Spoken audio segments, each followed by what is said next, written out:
Généralement, quand on parle de manipulation, on parle du fait de se servir des sentiments des autres pour leur faire faire ce dont on a envie. Mais avant d'arriver jusque-là, moi j'avais une observation que j'avais faite. Tout simplement, c'est que la plupart des gens préfèrent dire oui aux gens qu'ils aiment.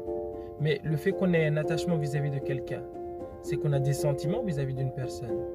Et donc du coup, est-ce que c'est possible qu'une personne auquel nous aimons puisse se servir justement de ce sentiment-là pour nous faire faire ce dont il a envie?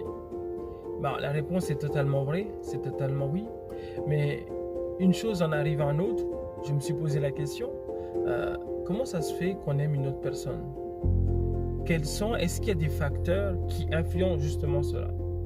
C'est là en fait que j'ai découvert en fait cette technique de manipulation qui repose sur l'affection. Parce que l'affection, c'est un moyen très simple de savoir en fait si quelqu'un vous manipule ou pas.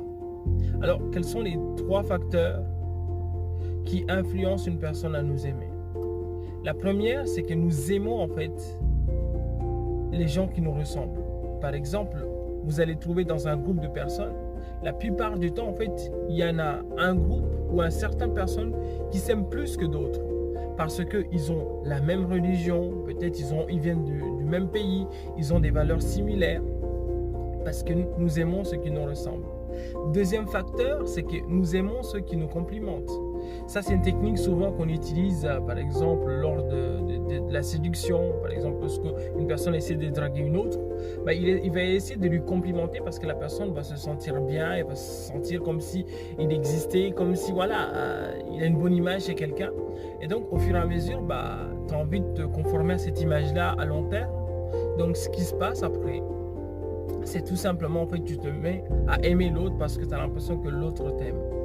Troisième chose, c'est tout simplement, c'est beaucoup plus compliqué à expliquer, mais je vais essayer. Le troisième facteur qui influence cela, c'est tout simplement, en fait, nous aimons les gens qui ont le même objectif que nous et qui coopèrent aussi. Par exemple, dans le travail, vous allez aimer par exemple un collègue où vous allez travailler super bien avec, où vous allez coopérer ensemble parce que vous avez un objectif en commun et donc du coup ça vous rapproche, vous avez cette envie de réussir ensemble. Et c'est là en fait qu'on développe en fait toutes sortes d'amitié, d'affection et tout tralala.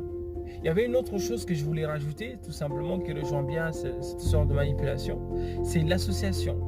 Je ne sais pas pourquoi, mais lorsque par exemple vous avez tendance à voir quelqu'un qui vous présente souvent en fait des mauvaises informations, petit à petit en fait vous êtes plus susceptible de ne pas l'aimer en fait. C'est comme les présentateurs de météo.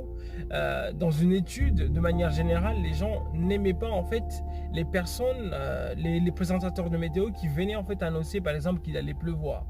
Mais il faut faire attention parce que la conclusion derrière tout ça, c'est qu'il faut vraiment faire attention. Ce n'est pas parce que vous aimez quelqu'un que vous devez souvent dire oui. Vous devez dissocier votre sentiment vis-à-vis de la personne et la demande. Ça, c'est un moyen en fait justement d'éviter ce genre de manipulation. Voilà.